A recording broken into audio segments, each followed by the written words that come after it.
Thanks for staying with us. So according to reports, there was chaos at the Apple Junction area in Amuwo Odofin Local Government area yesterday as commercial motorcycle riders Okada protesters against seizure of their motorcycles by Lagos State Task Force. Our guests will be addressing the issue and sharing what they're doing to avert further crisis.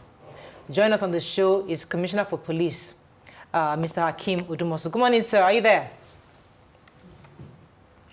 Hello, sir. Commissioner, are you there? I'm here. Are you hearing me? Yes, we can hear you very clearly. Thanks for joining us this morning.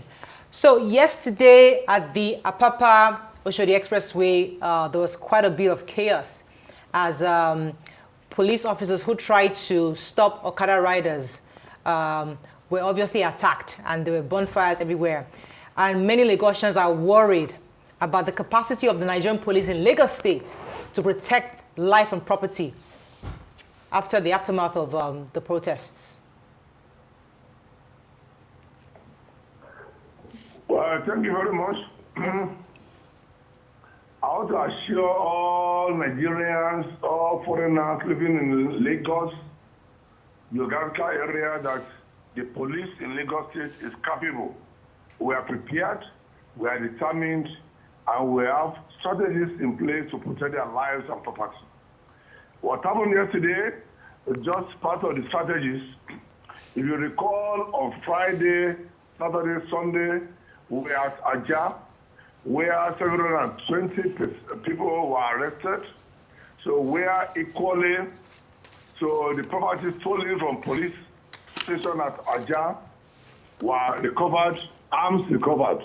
Mm-hmm. So we are doing all this as being proactive system to make sure that every law-abiding citizens residing in Lagos has a full protection under the law. Mm. What happened yesterday at Amuwo Odofin was still part of our movement to make sure, our strategy, to make sure that Yuletide period is safe for everybody. Okay. The task force, I ordered them now to move in, arrest the miscreants that have turned the Okada as means of committing crime. And as expected now, they reacted. They reacted to that. We did what the law said you have to do. And after that reaction, about 74 of them were impounded on the Okadas now, and they reacted. Right. Because you know they are going to react, we have what we call mop-up operations. Okay. That's what we did.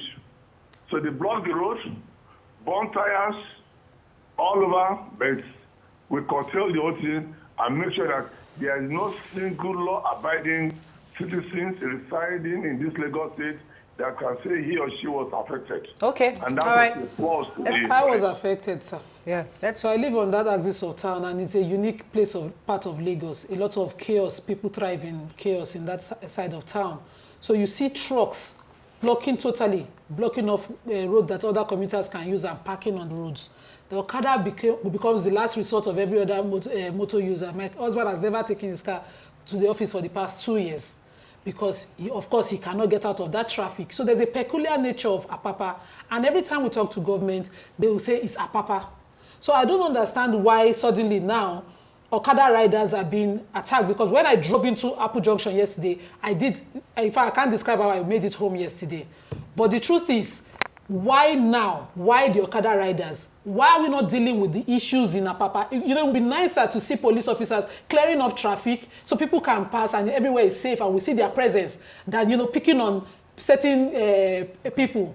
Even when the ban was done, Apapa was exempted. So what exactly was the issue, sir?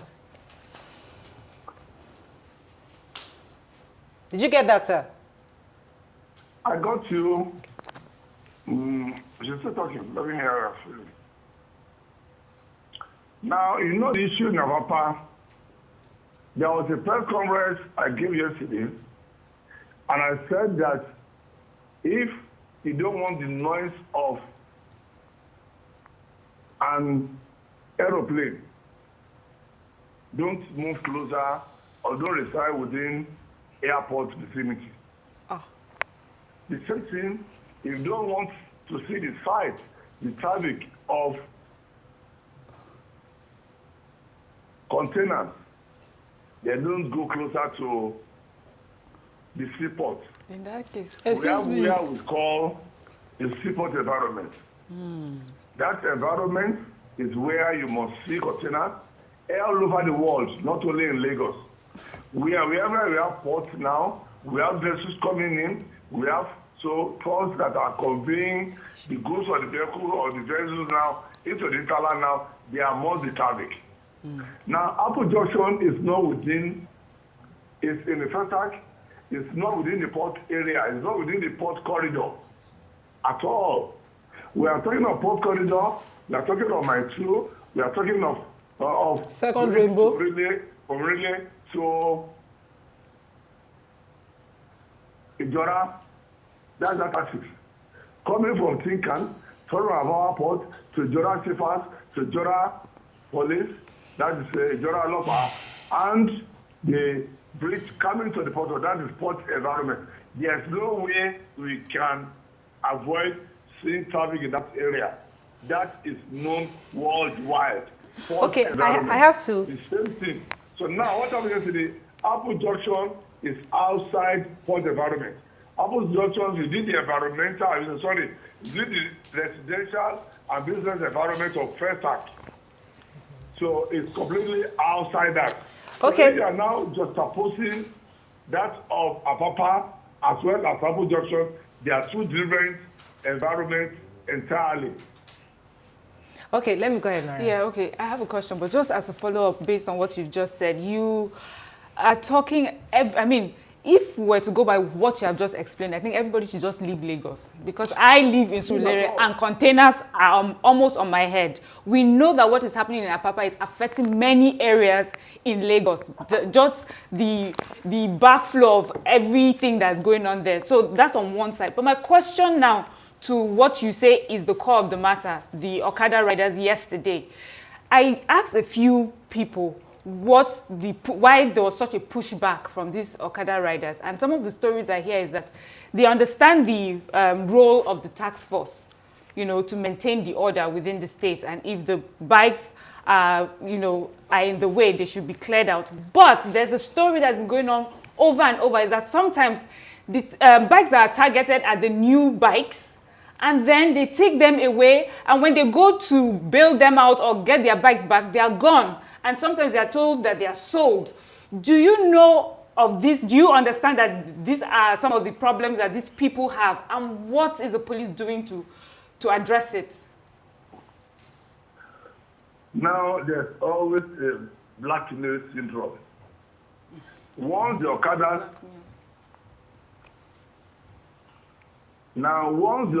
are picked, we have a crushing companies that the Lagos State government has given the franchise. We have them in Nepe, we have in Korodu, and we can show you the clips where the Okadas are being dismantled, are being crushed. So anybody now saying that Okadas are being recycled or something now, it's a matter of calling a dog a bad name in order to hang it. We expect this. They are fighting back. One thing I want you to understand is this. The Okada riders that you see, they have sponsors. People sponsor them. Those people riding the Okadas, they don't have the financial wherewithal now to buy the Okada and put on the road. When you see them, go and conduct your independent investigation. You will come to the times that those riding the Okadas, they don't have the wherewithal on their own to own that Okada with their own sweat. There are cabals. There are people somewhere that are sponsoring them who buy the Okada in large quantity, who bring them into Lagos State because of the constitutional position that every Nigerian has the right to reside, own property, and do business in any part of the country. Exactly. That is what they are catching it on. During the lockdown, if I have to go back to that one now, at the beggar end, you'll see so many thousands that will turn back.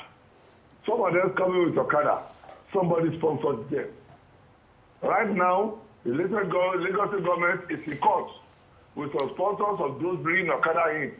They have sued the Lagos state government to court with 1 billion naira.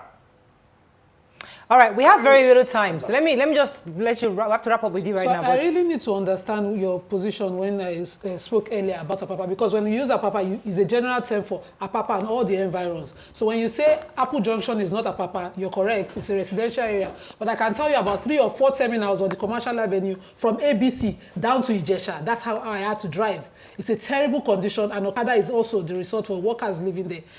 If you talk about Old Jojo Road to Abule Oshu, you have more than enough over 11 terminals on that axis, which is totally residential, but recently turning into commercial areas. And the roads are terrible. So if you say Apapa is only Ijora, sir, you'll be economical with the truth.